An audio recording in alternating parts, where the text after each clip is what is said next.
So for our first project, we are going to follow the idea of the three-step approach of the painted image.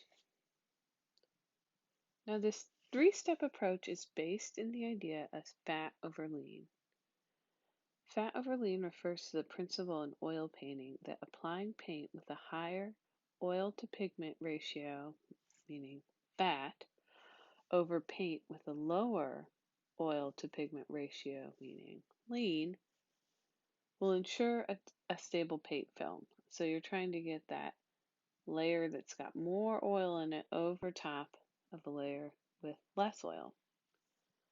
The higher oil to pigment ratio will take longer to oxidize because oil paintings don't actually dry in a typical way. They're not off-gassing, they're actually taking in oxygen, kind of the opposite of what you think. But they take a longer time to dry the more oil there is. The lower the oil content, the faster the paint dries. So if you have an upper layer that has less oil in it, it's going to dry faster, right? That's when you'll get cracking. We're also going to follow this practice with acrylic because it allows for better adhesion of the paint. And so, we're thinking of this in two ways. One, as you'll see, we're kind of starting with the simplest form, but it's also what's known as an archival way of painting. An archival means it has the ability to withstand the test of time. Now, back when oil painting was first invented, some of you have probably seen part of this piece before the Mona Lisa, artists did not know about the fat over lean process. They just kind of painted, add oil, willy-nilly, whatever they feel like.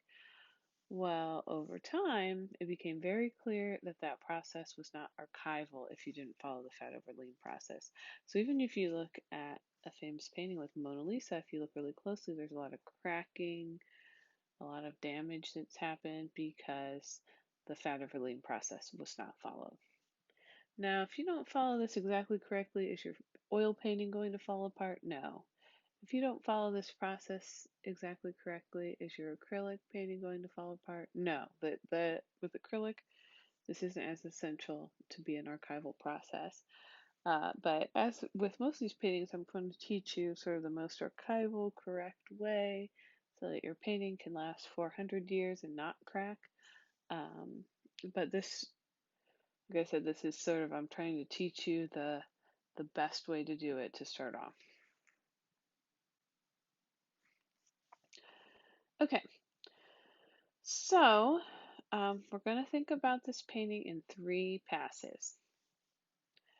I'm going to describe all three passes right now. You're only starting off with one that's due this week. You're not trying to do all three passes this week. We're just doing one. So the first pass of your painting, you're trying to quickly cover all of the white surface. You shouldn't have any white left on your page. Now, what happens if you have white in your still life? That still has to be covered too, because there really is no such thing as pure white, especially if we're thinking about it in 3 dimensions. White is more affected by the colors around it. It'll pick up on highlights and shadows than other things, so you should still have that area covered. So your first pass, you can think of like raw data. You can think of it like a local color underpainting. Local color means that we're just looking for those kind of most basic color shapes. We're looking for a highlight, a shadow, and the hue itself. So you're thinking about looking for two colors with each one of those color shapes. And as mentioned before, we're following this archival process. So if you're using oil paints, you're going to mix Gamsol with your oil to add fluidity or to kind of make it so it can brush on smoother and washier. If you are using acrylic, you're going to mix water. Do not mix those two up. If you're mixing with oils, you never add water. Water should never get added to your paints whatsoever. If you're mixing with acrylic, Gamsol should never be added to your paints. Oil and water don't mix, and they will make your painting fall apart if you break that rule. So even though we're following the same process, the Gamsol and water are not interchangeable. Oil uses Gamsol, acrylic uses water. All right, so this would be an example of a first pass of the painting. Loose, washy. Notice I still see a little bit of the paper peeping through here and there. The idea is that you're just covering everything, you're mapping out the shapes, but this is not the finished product. This is sort of your first run. And the idea behind this is, as with anything, our brain processes things when we get sort of big chunks out of the way first. So we're just looking for sort of big areas. And as we move through the passes, we're going to try to focus in on more and more detail. So this is actually going to enable you to make a more detailed painting by just focusing on the big shapes first. In the second pass, you're going to return to each color area and look for more details within the hues. So even though we were just looking at the shadow or just the highlight, as you start to look, you'll see more details. Maybe that shadow has little bits of red or blue in it. You'll start to see all those different kinds of subtle changes. We're thinking about changes caused by reflective color, so maybe color that's reflecting off of another piece of paper within your still life. We're thinking about simultaneous contrast. So when we talked about this in the color uh, PowerPoint, but how a color might have a complement within its shadow. So those opposites sort of attract each other, and variations in how light fall across each object. So thinking about those subtle changes within the highlights. This pass, you're thinking about perceptual color or subtle color changes in the way color looks. On this layer, you will add linseed oil, or if you're using oil paints, or matte medium if you're using acrylic, to add fluidity to your paint. I'll go into a little bit detail on this next week. Like I said, you're not starting the second layer until next week, so don't worry about this layer quite yet. I'm just kind of going over the whole thing all at once. So you can see this is the same painting, but now looked for those subtle details. So you can see the highlights are a little bit yellower. The shadows have started to pick up on that subtle change, and everything is just kind of overall cleaned up a little bit. The third pass is the final stage of the painting. In this pass, you're going to look for small details, looking for things that make this a really nice finished piece. This is called the pictorial pass because you're looking at the picture as a whole. You're thinking about all those little things that will make this piece a completed, or that will make this a completed painting. So try to think of color harmony, expressive content, all those little finishing details. You're still going to use the oil matte medium on this final piece. There'll be some subtle changes to these three layers with each painting, just so you know. We're going to start to use some of those other mediums that you have that are in your kit. So this would be the final pass. You can see all those little edges are cleaned up, little fine details, little tiny shifts in color, all those things have added to make this the final piece. So you can see how the image develops. The first local color pass is very loose, just looking at big shapes. The perceptual color starts to get that color a little closer, looking for shifts and details within those shadows and highlights. And the last one has all those crisp, fine finishing touches. All right, so let's talk about what you're going to do this week. So step one is what's called the underdrawing. So the underdrawing references your first step of the painting. It's the drawing that you do to map out those basic shapes.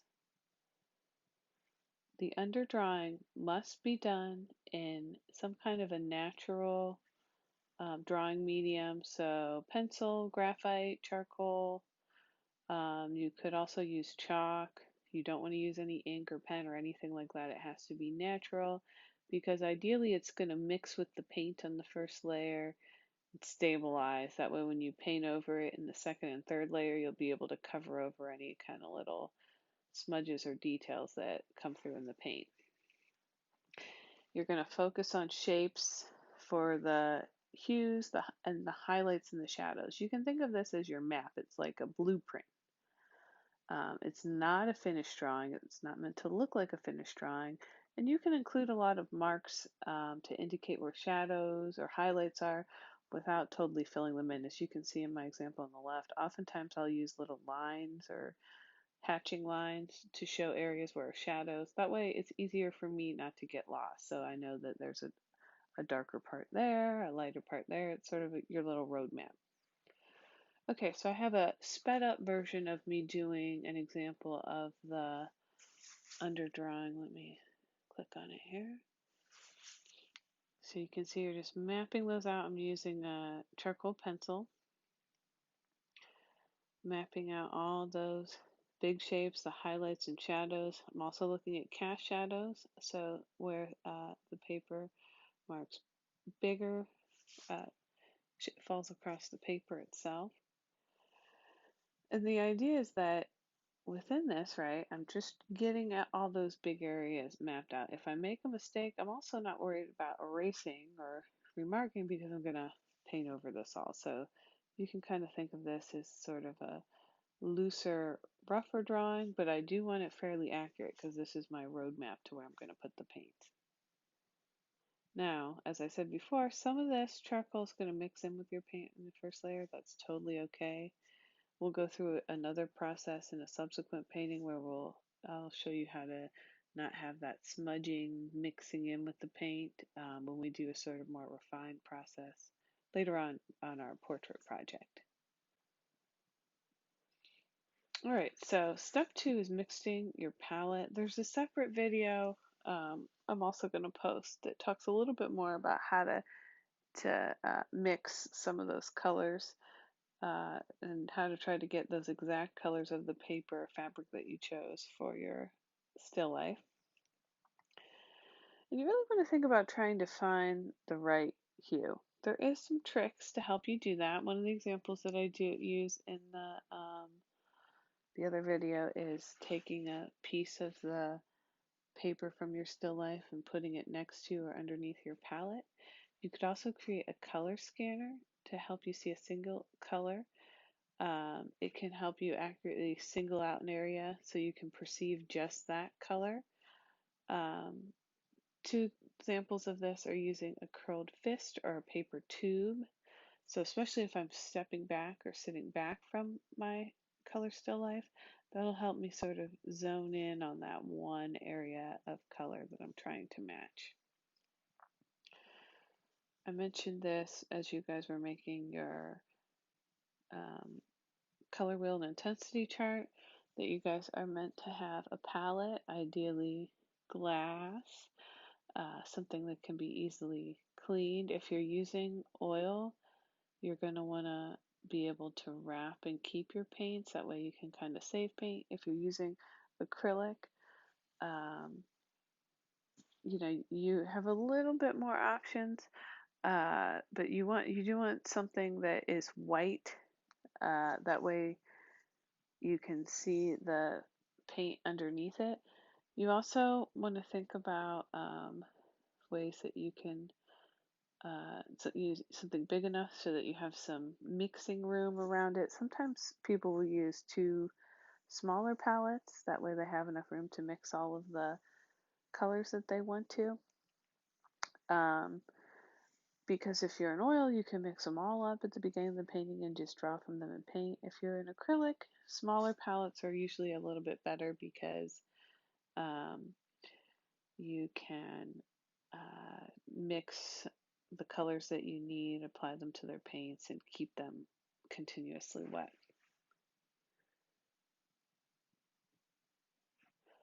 So the first layer of your painting should be a thin and washy layer. I mentioned this before. You're working quickly, you're trying to cover all the white.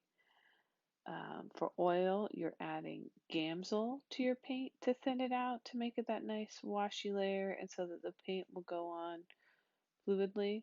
One of the reasons we're painting in this 3-layer process is that um, if my paint is too oily or if it's too thick with the matte medium, it will actually kind of glunk onto the surface. It won't go onto the surface of the paper smoothly. You have to make sure that it's sort of thinned out a little bit. That's why you choose something else, something different to thin it out with on each layer. For acrylic, you're going to add water to your paint to thin it. Remember, we're focusing in on the hue of the paper itself, and we're looking also for a highlight and shadow. This can be loose. Don't worry about little tiny details or edges. We're just blocking out those big shapes. So I'm going to show you a sped up example of me doing the first layer of the color still life. So let me start it up here.